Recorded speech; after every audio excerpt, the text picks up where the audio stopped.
I built a business in a weekend with AI. By 6 weeks in, I had done 180 grand. So that first one, you said it brought you $200,000 to $300,000. Yeah. And I'm not trying to underplay or undersell what you built in a weekend, but you vibe coded something. And that's something that a lot of people watching this have also done. You didn't start an apparel manufacturing company over the weekend. You vibe coded something. And we're in this very brief, unique moment in time where the vast majority of people have never heard that phrase, and they have no idea that you're just using natural language to ask a software tool to make your own software tool. Bingo. Right? Anyone can do this. I'm an average guy. I don't know how to code. And I just got it and was like, I'm going to try to build a business today and see if I can get a customer by tomorrow. And it was like kind of a dare. It was totally on accident. Mm-hmm. I was not that day anticipating where I would be today. I genuinely don't believe that anyone is actually afraid of failure. You're stranded on an island all by yourself. You know you've got to build a raft that can get you like 5 miles. Are you going to not build that raft because you're afraid you'll fail? No, like you have to build the raft, right? Yeah. But let's say this was like Truman Show and you're being live streamed on that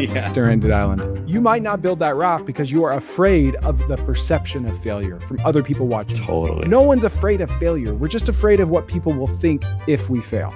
Flip that switch in your brain. Just go do it.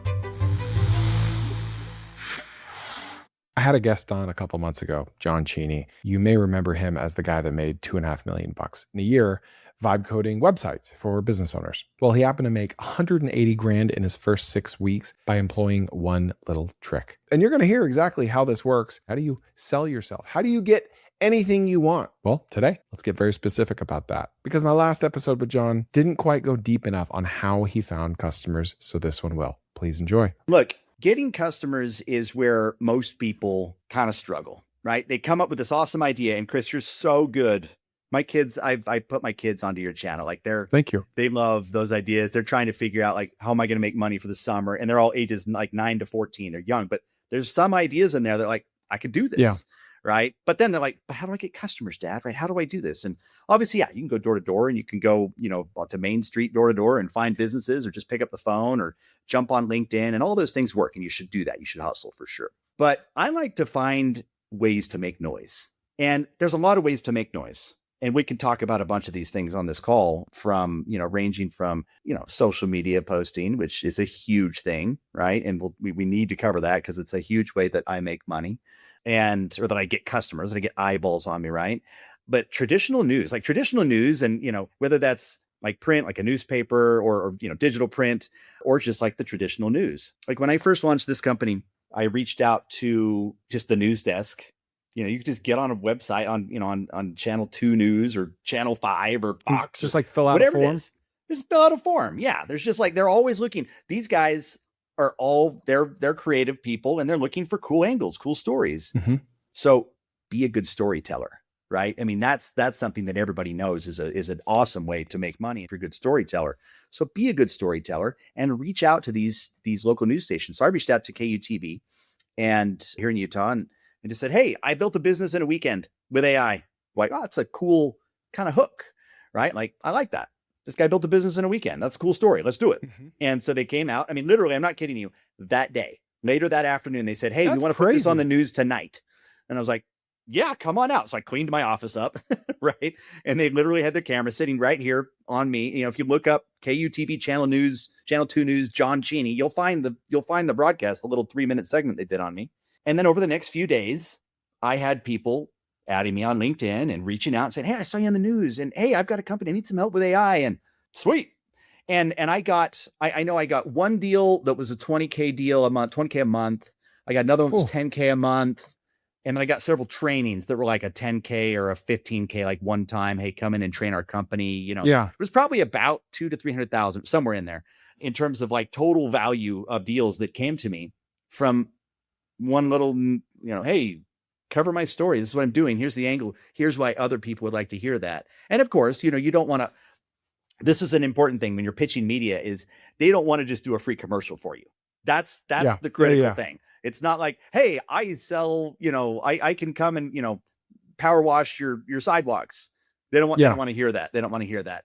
It needs to be interesting. There needs to be human interest, or you need to help people be inspired a little bit like you do, Chris, with here's someone who's doing something cool, and he's going to share with you a little bit about how you might be able to do that too. What was your pitch to them? Do you still have a record of that anywhere that you could read to us? Like, I'm especially hoping there's nothing super special about it. Like, that would be actually amazing. Because it's like, not. No, there's nothing special You know about what it. I'm I saying? literally, and look, I can't find it. I actually found the guy that I was texting to, and this is actually a later text for a follow-up story pitch that I did. And by the way, that's, we'll skip ahead to that and then I'll come back to answer this. 6 months later, I was like, hey, I did $1 million in the last 6 months. He's like, amazing follow-up. I'll be back at your place this, can you do tonight? And I was like, yeah. He brought the camera crew back. He's like, hey, how's it going? Right. Anyway. It's the same day again. Same day. Yeah. A lot of time. And that's Jeez. crazy because that means he's They're looking desperate. for They're stories. desperate for something. Yeah. They're they looking have no for something. backlog.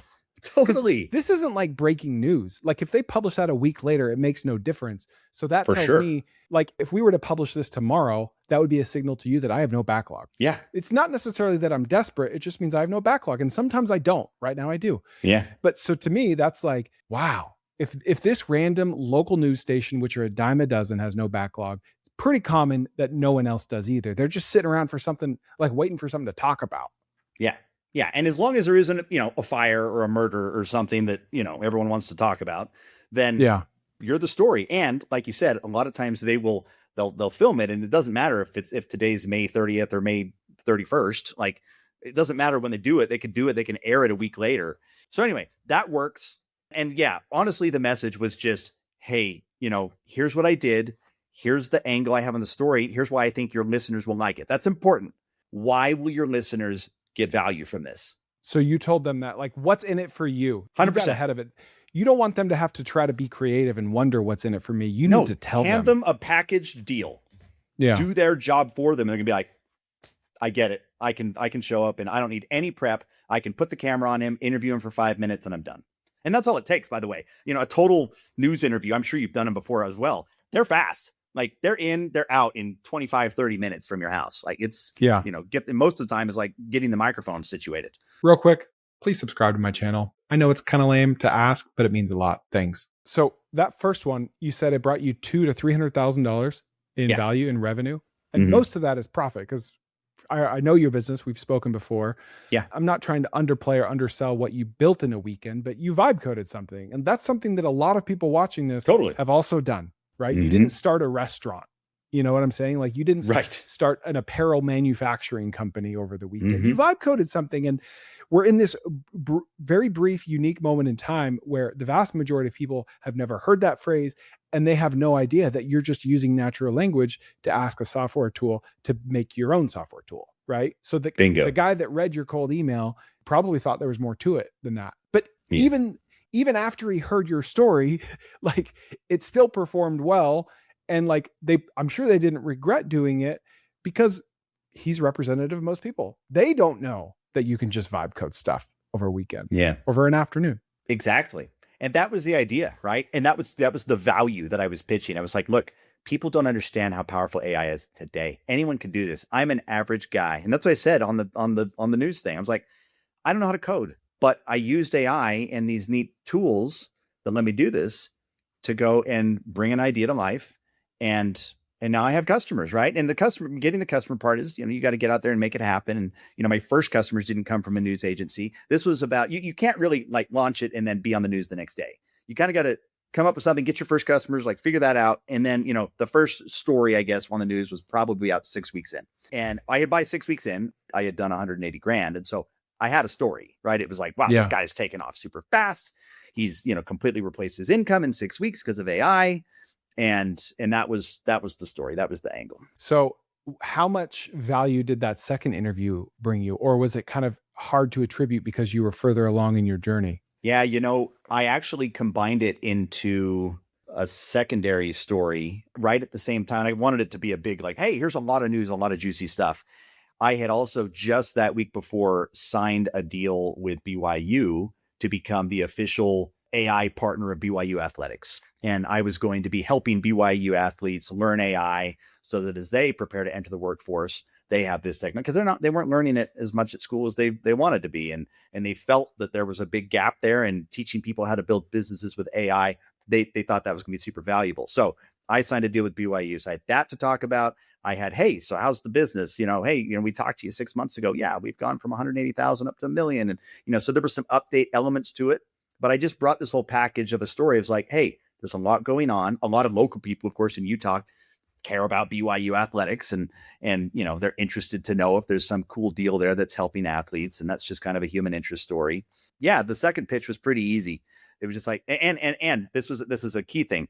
Now I've got a buddy over at KUTV. I've got his cell phone. I can text him and be like, hey, I've got a story. Is this interesting to you? And by the way, I've texted him a couple times and been like, hey, is this interesting to you? It's like, no, not that probably isn't. But if you had something, like if you had a customer, someone that was doing this or whatever, so there will be more, and you can start to build out your own little PR network. Yeah, I mean, yourself. No different than my podcast. If I have a good guest on, I want them to come back on. Totally. Yeah, here I am. It's a symbiotic relationship. Yeah, 100%. So anyway, finding those opportunities to land somebody that lends you that credibility is an amazing way to get free marketing. It doesn't cost you anything. It is hard. You got to work and you got to push, but if once you get that deal, you want to leverage it. Here's another thing I did when I landed BYU. I did the KUTV kind of follow-up thing.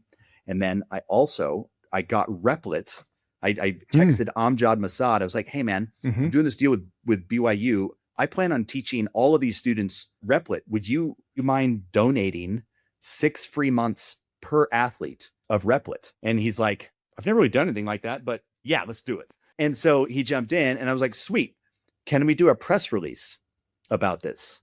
So it's me and BYU, a top tier university, and Replit, a multi-billion-dollar startup, right? I'm the little guy, but I'm bringing us all together. And then I'm putting out the press release saying, hey, we're working with BYU doing this. And Replit has jumped in. Amjad does this. Hey, Replit, can you give me a quote from the CEO, from Amjad, that's approved?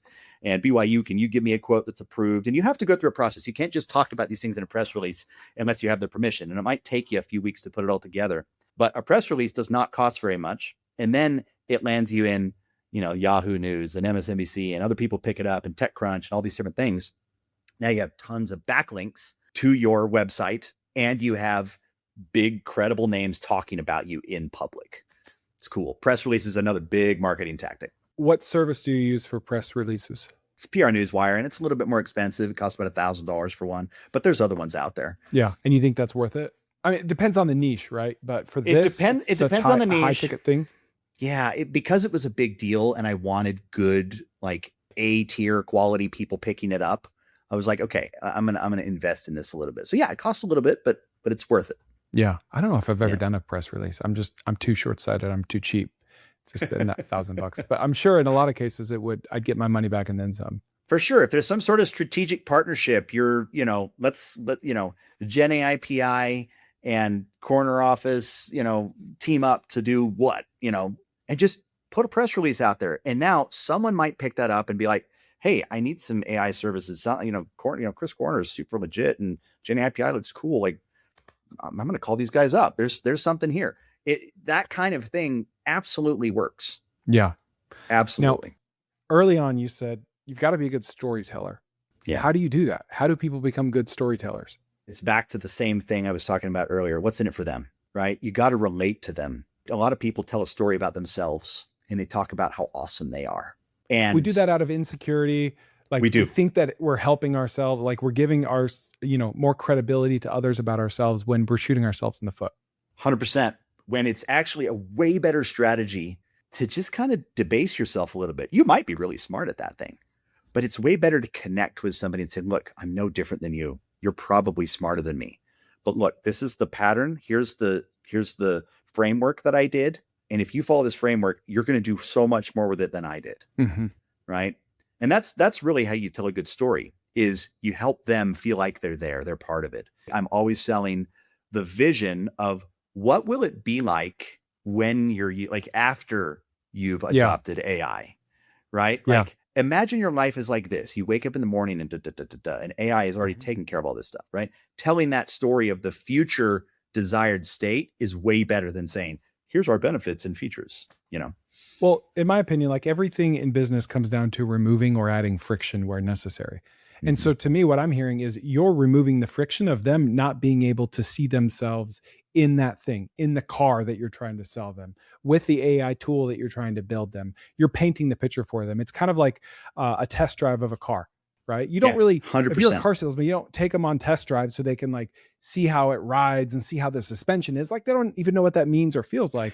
Sure. You want them to like picture themselves, in this case, literally in the car, because the chance that they'll buy it is significantly higher if they do so. It's not about the speed and because it's all confirmation bias. They sit in the car and they already kind of like it, but they're like, oh yeah, I kind of like how it does this. Of course you do. Like you want to buy it. It's a self-fulfilling prophecy. They're closing themselves on the deal at this point. So I don't know if I've told this story before, but my junior year of high school, I joined the yearbook class just because I had a free elective and I didn't care about it. It didn't mean anything to me. I was like, whatever.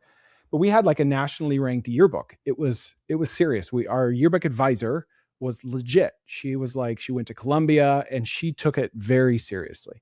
I didn't know any of that. So we joined this class, and our first assignment, day one, she has us, reach into a bowl with some sheets of paper, and she says, pull out the sheet of paper and wherever it says in the school, go. So like, cafeteria, hallway, north hallway, and mine was the orchestra room.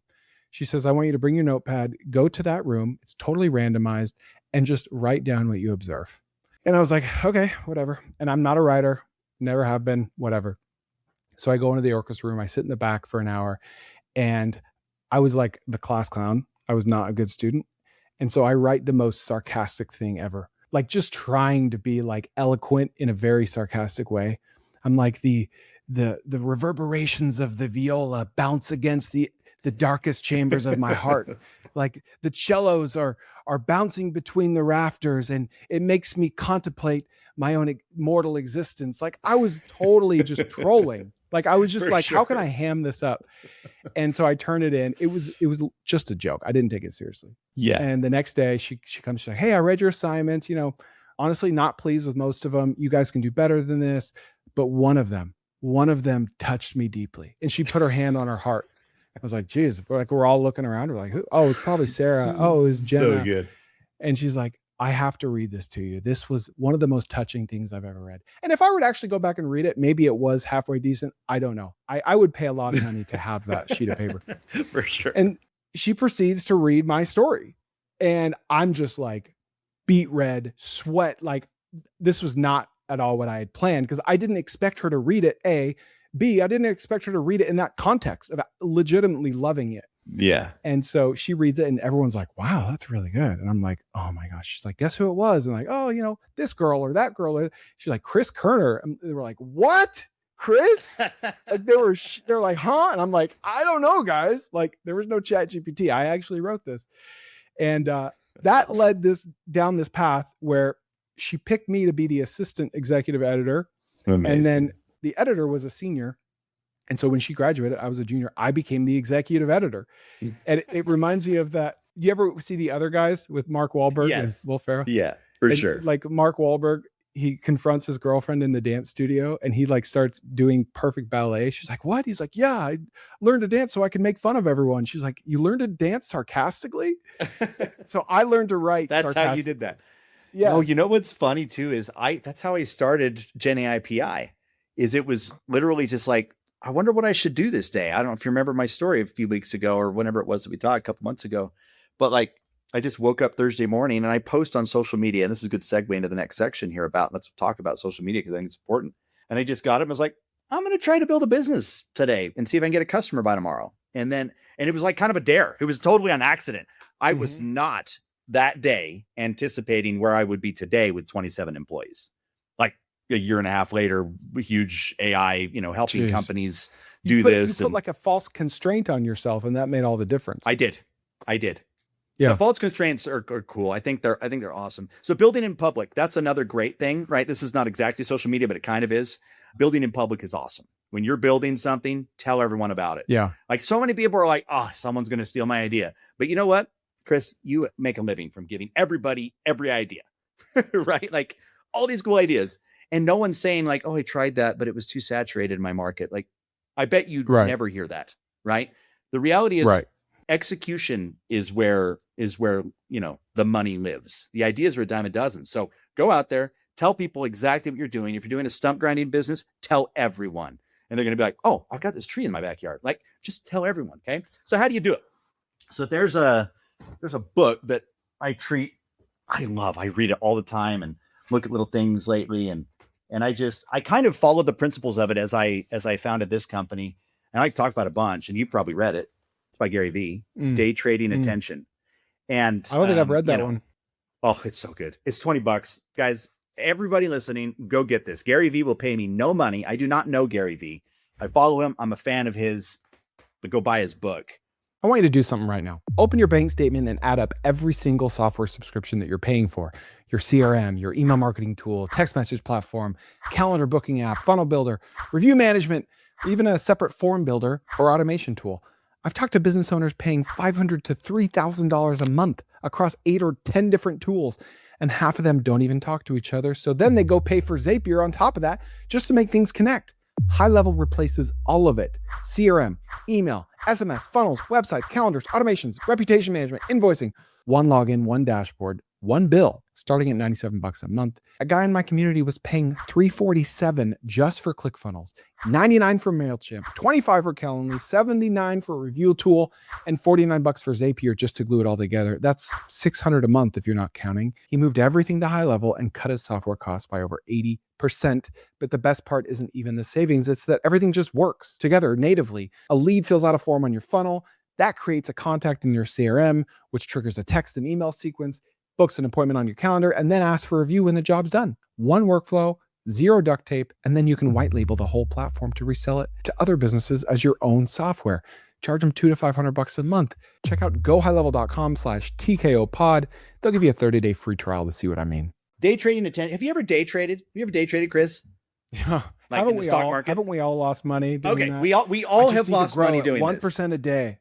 We just 1% a day. If it compounds, stop. Just stop, Chris. Oh, I've been there. I remember when I made my first million, I threw it all into a Charles Schwab account, and I was high enough, and I enabled day trading. I was like, this is fun. And I'm not kidding you. I traded like $100 million in and out, right? $100 million over like 3 months, right? In total trades, right? It's just $1 million. By the end of 3 months, I had so much stress. I'd been up and down. I finished at $990,000. Wasted 3 months, lost 10 grand. Like, anyway, but it's kind of all consuming, right? And so I love the, the idea, the mental thing of day trading attention. You just got to be there. Gary Vee posts to social media 60 times a day.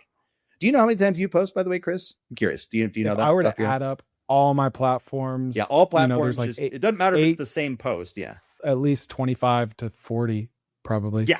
Big time. And I'm probably like 12 to 15, depending on the day, and sometimes a little bit more. But yeah, so you're ahead of me. Gary's ahead of us. But there's no question that just being in the best way for people not to buy from you is for people to not know about you. The end. Mm-hmm. If you want an at bat, you got to step up to the plate, right? That's all it is. You just got to get out there and post. And the thing that Gary Vee just like pounds into your head in this book, he's like, guys, this literally costs nothing. It's free. It is free to post to YouTube. It is free to post to Instagram, to Facebook, to LinkedIn, to Snap, to Reddit, to Substack, whatever. Now, it does take some effort for sure, and you can create some systems. Heck, I can show you how to use AI to create some systems to do that, right? There's absolutely ways you can do that to do that. And all of these platforms have great scheduling features, right? So you don't have to just get on every day. You can schedule it out and, make plans, and you could do a whole other episode on, how to cut up long form content like this and do whatever. Lots of ways of the strategies. But I got myself into the habit of posting every single day a few years ago. I gave myself a challenge, and I'm going to issue it to everyone right now because I think it's just cool and good for you. And you can do it for a year, but do it for a month. Let's do it for 30 days. Every single day, post something you're grateful for. That's it. I did it for a year. It was a leap year. I did it 366 days. Remember, our church had a challenge to do that for a week. Do you remember that? I do remember 10 that. years ago. It was like an official church thing. And I remember one day was my wife, one day, and I would write these stories. So yeah, anyway, keep going. Do you know how hard it is to do it for a year? Yeah. Especially on days that you don't feel very grateful, today sucked. I got sued today, or I broke my leg, or, one of my, my backyard caught on fire, or whatever it is. Like, there's so many things that happen to us in life. And so, but first of all, besides the fact that it's a good social media practice, it's good for here, right? It's good to say, all right, can I look at my life every day, commit to something that's okay? I'm I'm grateful for something. I don't care if you write this grateful for the same thing every day. All right. If you can't come up with something new. But I made it my goal kind of to make it something new for 366 days. I used my wife a couple times as something, probably used piano as a couple things, and adventure and kayaking and mountain biking. But there's so many things. You can just pick something out and be like, man, I'm just grateful for this. And, your followers will like it. You will grow your follower account for sure, because it's good, positive content in their feed, and you'll have people, comment what they're grateful for, things like that. So I'm issuing that to everybody. 1 month, try it for a month. And it's not just like, don't miss a day, be disciplined about it. It's the discipline of posting every day that really gets you to take off on social media, whatever platform. All platforms reward you on the gratitude one. Yeah. Just a public gratitude journal for 30 days. Yeah, just do it. I mean, you could certainly add at the end of it, hey, tell me what you're grateful for today. You could certainly do that and try to get a few people engaged. There's no question that a call to action is a good thing to do. Another thing that Gary Vee talks about in another book of his is this jab, jab, hook, right? Strategy, which is all about, I'm going to give value. I'm going to give value, free value, free value, free value. I'm going to post, like, for example, I post about AI every day. And I'll say, hey, I checked out this new platform. It's really cool. Here's what I like about it. Here's what I don't like about it. Have you guys tried it yet? I'm not selling anything there. I'm giving some value. I'm kind of a reporter. I'm just saying what's going on. What you just said is what most people watching or listening to this are already doing. We're all playing with tools. They're just not posting about it. Totally. So you're saying, like, you've already done the hard part, but it's also very fun. Now just like put yourself out there a little bit and post about it. Yeah. The reality is, see what happens. I post. I'm sure you do this too. You'll post on Facebook or something, and it'll be some like big deal of something that you're like really proud of. And then you'll meet somebody that and you're like, yeah, I posted about it the other day. Did you see that? And you got like 10,000 likes on it. And they're like, no, I didn't see it. You're like, what the heck, man? Because like, there's so much we're all seeing. Yeah. Everyone's scrolling. If they don't like what you have to say, so many people are worried about, am I going to say exactly the right thing? Who cares? Well, that's my next question is, yeah, I think most people watching this are able to do that every day, but they're not as able to get over that insecurity that I have. You, like, we all have it. How do you get over it to not care about what other people think? Just start doing it. You got to just push through it, right? Like, it's hard to run. You just have to 5 miles. It's hard to run 10 miles. But when you're at mile 6, you just have to say, all right, I got to just push through this. It's a little uncomfortable, but just do it and you'll accomplish your goal, right? If you want to be out there and you want to really have people see your message, figure out what that message is and then just say it. And if you don't feel like you have something to say on that message every day, don't beat yourself up about it. Don't try to be fake. Don't go to AI and do some slop, right? One thing I do not use AI on my posts. I don't do it. It is all out of my head. I'm just like, hey, that's just what I chose. I'm not saying that people use AI is bad. I personally am like, I want people to hear what I'm thinking.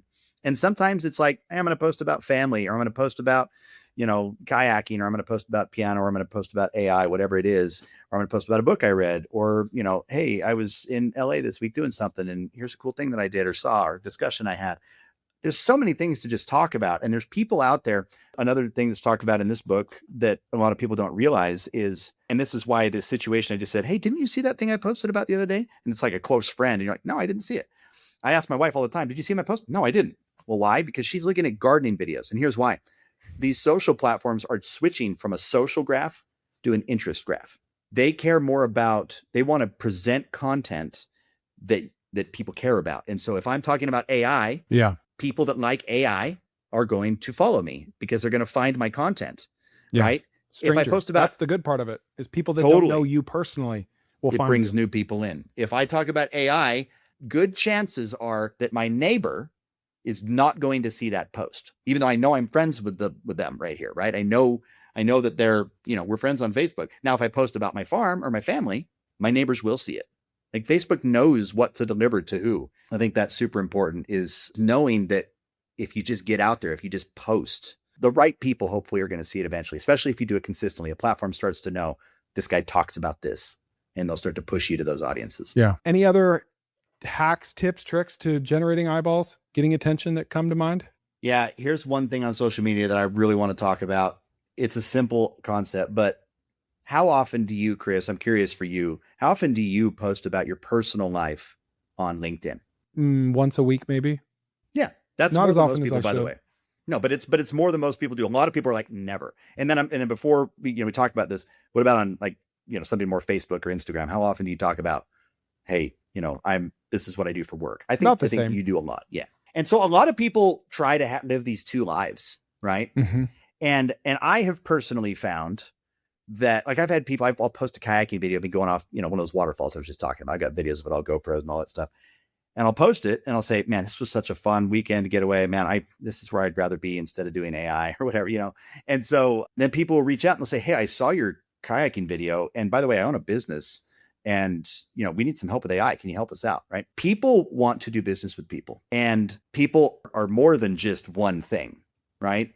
And so don't be afraid. I've also had on, the Converse on Facebook, I'll post about AI and I'll have somebody from, like, I haven't seen since high school say, hey, I saw you post about AI. I've got, I own a business now, right? All of my, I'm 40 in 9 days here. And so tons of my friends own businesses, right? And they've got 50 employees and whatever, they're doing great, or, or they're just getting started. They're like, man, I need to learn about AI. It seems like you're the guy on this. I saw your post. It looks awesome. And I looked at your website, and can you help me out? Right? Don't be afraid to be a full person on every platform. Post about your life, post about your family, post about your beliefs. You do tread lightly, do it in the right way. Don't do it offensively. Do it in a way like, hey, Right. this is what I think, and this is how it helps me. Now, I will say, if I'm talking about kayaking, or if I'm talking about God or family or something like that on LinkedIn, I do try to relate it. Like, why does believing in this help me in my professional life? I do tilt it a little bit towards that platform. Yeah. This posting and then tying it all in and being a complete person is an incredible, incredible way to get people coming to you looking for what you have to offer. Well, another thing it does is, there's this thing called social proof, which is like, oh, this guy doesn't have a lot of followers, so I'm not going to watch his video or click his thing or DM him. And there's some truth to that, right? Yes. But you can largely offset that by posting personal stuff about your life. I had lunch with my friend and a guy on my team, Kevin, and he posts content. Doesn't have a ton of followers, but he posts like day in the life videos of a dad with a couple kids, former cop. This is me working out at 5 a.m. They don't get a ton of views, but they're real and they're raw and they're him.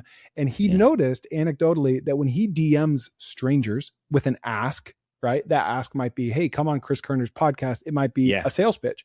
His response rate is extremely high, even though he doesn't have tons and tons of followers, because they'll inevitably go to his page. They'll watch 5 seconds of a video. And in that 5 seconds, they're going to see dad, former cop, seemingly good guy. Therefore, they respond, they reference that stuff. So you can overcome not having a lot of followers by just being a human and connecting with people on a one-to-one level. Absolutely. There's so many people. No, I love that. And Kevin's awesome. I really like him. You've got a good team member there. But there's so many people. I want to go back to, and maybe we can kind of start to move towards the close here on this. Don't be afraid to put yourself out there. Like, look, what's going to happen? I haven't gotten 100% of the TV stations that I've reached out to. Some of them I just don't hear back, right? Or they're like, oh yeah, this probably isn't for us. Okay, cool. Doesn't mean it's not going to stop me from submitting again. And look, maybe they do have a lot of news that week, and that's cool. They're good, right? Right. But you might catch somebody. You send out 6 or 7 news stations, every so and so, and make a story each time. And don't bother them. Don't spam them a bunch, right? But come up with real reasons, real news, real things to talk about, ways that you can help the world, and get it out there. Put it on the news. Same thing, by the way, for digital print. Like there's, the Provo Daily Herald, right? They've got a bunch of writers over there looking for stuff to write on every day. Same thing. Hey, I've got an idea, right? And I've done this with my last company, Seek. If you just type Seek John Cheney and just Google it, you'll find 50 to 60 articles and news things and clips. I've been doing this for a decade. This is not new. I've been doing this for a long time. And again, we wouldn't pay for marketing over there. And I worked with many of the biggest companies in the world, Nestle, Lego. I remember we got Nestle I did an article in a publication called Raconteur that's out of London. And they actually print it, and then it's digital and whatever. And Nestle is like, yeah, I read about what you were doing with augmented reality and all this stuff, and I want to work with you. And it's like, sweet. We landed a huge client in Nestle that ended up, we probably made $1 million from that client over the years, right? It was probably a 3-year, $300,000 a year. So, roughly type contract, and it's free. It's free, guys. Right. But you have to not be afraid to put yourself out there. News, written, press release, social, every day, consistently. Find that thing, and your audience will find you because of these interest graphs, but you got to be willing to put yourself out there. And if you do, you're going to find people. People come to me all the time, their companies, because they need help with AI, because I just talk about AI a lot. And I get awesome customers. I work with public companies to solopreneurs, everything in between, and helping them integrate AI into their business, because I just talk about it a lot, and I've become a trusted source because I've done it consistently over time. I've done now thousands and thousands of posts about AI, and there's just so much content. Guys, I want to tell you about something I've been building behind the scenes. You've been watching my videos about AI tools and asking the same question. Okay, cool. How do I turn this into a business?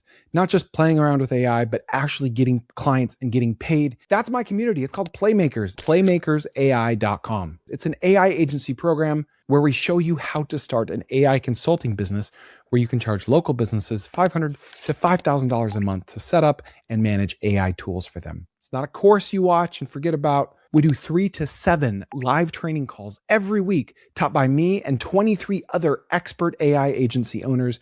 You get plug and play templates, Claude code tutorials, AI voice agent frameworks, automation templates, and a 30-day roadmap so you don't fall off track. This is stuff you can just copy, paste, and deploy for clients on day one. And of course, how to find clients as well. We also have a 5-day first client challenge where we can walk you through landing your first paying client in 5 days. You also get my frameworks for cold email, Facebook ads, SMS, cold calls. And then I hand you my leads galore spreadsheets with actual leads in your niche, in your area. We've already got over 200 people in there building real agencies. If you miss a live call, it's all recorded. So if you've ever thought about starting an AI consulting business or AI implementation business, go check out playmakersai.com. Also, when you post something online, you know this, Chris, too.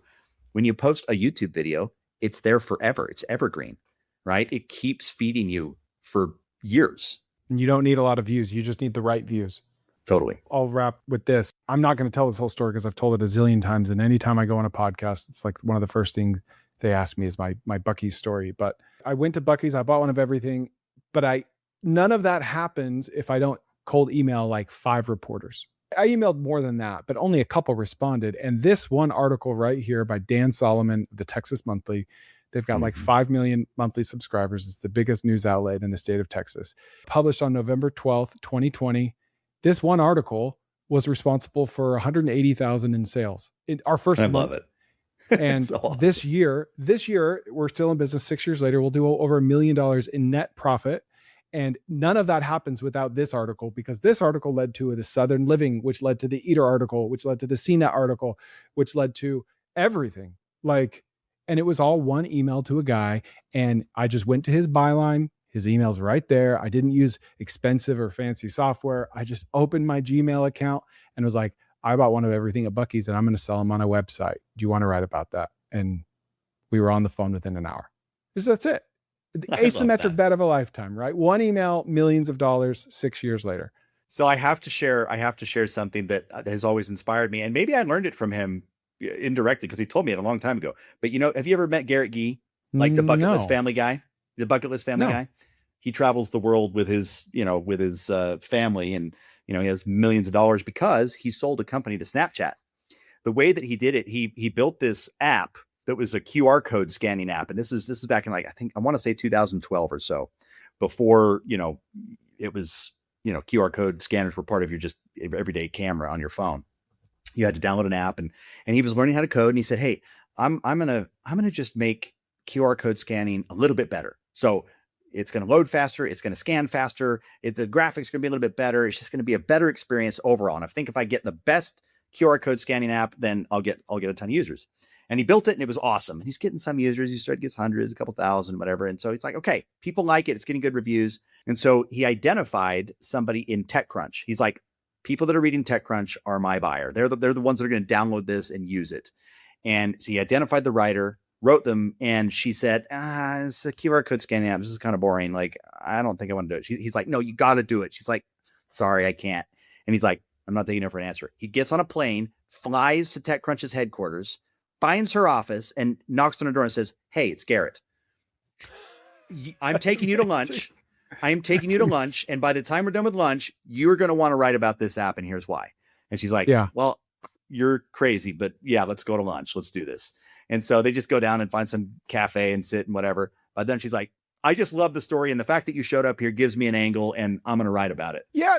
The showing up is the angle that becomes, it might have been on an island, a boring, like an objectively boring app and story, but he made it a good story by flying there. Sorry, keep going. He got 50 million users on that app and sold to Snapchat for $54 million because of his users. And that QR code scanning technology that he built was faster.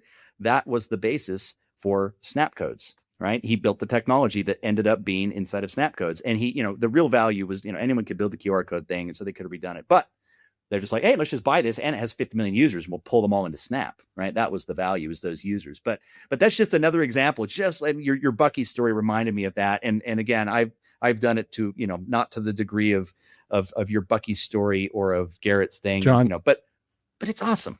It's so fun. That's how I partnered with John McAfee. I just sent him a cold email and I was at his house and we started a business together. I love it. You just got to go. John. You just got to, you miss 100% of the shots you don't take. I wrote Mark Cuban when I founded Seek. Yeah. I wrote Mark Cuban, just found his email online. I was like, hey, what do you think about this? Are you interested in investing? I was raising some money. And he's like, hey man, not interested in investing, but thanks for reaching out. Here's a couple things I do maybe to make your pitch stronger. And I was like, awesome. Never heard from him again. Amazing. Right. But I just shot my shot and, I didn't get anything out of it, but those types of experiences, you're like, look, I didn't die when he said no. I'm going to keep shooting my shot. Dude, before I end, I got to show you one thing. Yeah. All right. I'm embarrassed to show this, but whatever. Let's just YOLO it. So that's what we're talking about right now. It doesn't matter. No shame. Putting yourself out there. I moved to Dallas in the spring of 2014, 12 years ago, from Alabama. Yeah. And I had heard that Mark Cuban responds to emails. So I Googled his email right here.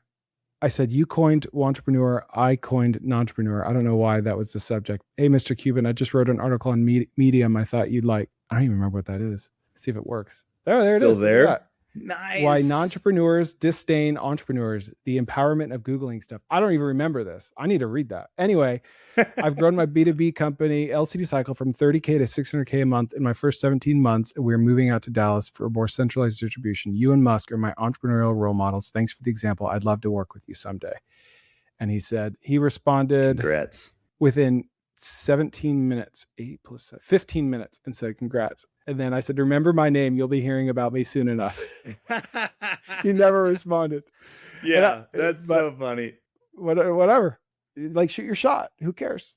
Yeah, you just never know what opening a dialogue somewhere could do. Yeah, it's so fun. That's to me, Chris, that is the joy of entrepreneurship. It's like, you just try a bunch of things and you fail. Asymmetric bets. Until you figure it out, and then you're succeeding overnight, right? It's not that. It's, you have to just know that the failures are not actually failures. You're just learning what doesn't work. Yeah. And eventually it all lines up and you figure it out. But you got to keep doing it. How many people fail at social media because they're like, yeah, I was posting for 2 months and nobody followed me. You're like, okay, tell me you did that for 2 years straight, and then you can start complaining, because that's what it takes. You got to commit. If you want to build like hundreds of thousands, like, you got to be out there every day for years. Yeah. Look at Mr. Beast numbers. We don't need to talk about those now, but go look them up. How long it took him to hit his stride. When you talk about failures, like, I genuinely don't believe that anyone is actually afraid of failure.